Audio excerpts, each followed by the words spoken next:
Tu macam mana nak berniaga? Kau tak pandai kira. Entahlah, pakcik. Ni pakcik nak tanya. Yang merah ni, berapa nilai dia?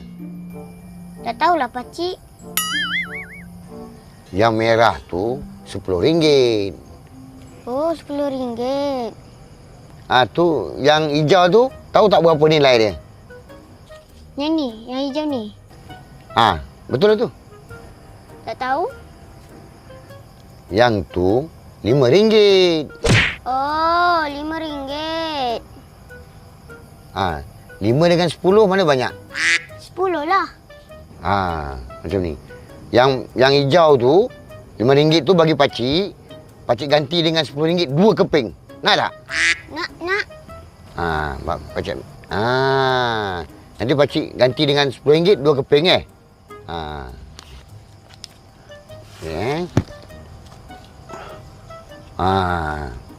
Mana untung?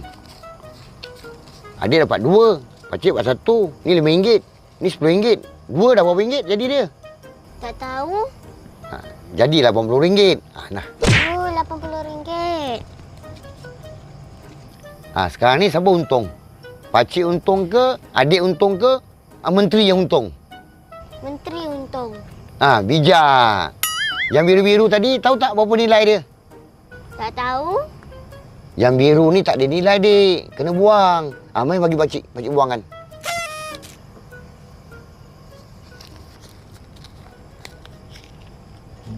Ya adik. Pergilah balik.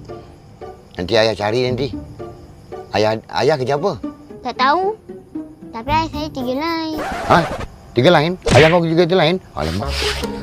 Mana ni? Mana aku ni? Adik, balik. Duit pakcik tadi mana? Balik. Ni kau bapak cari yang.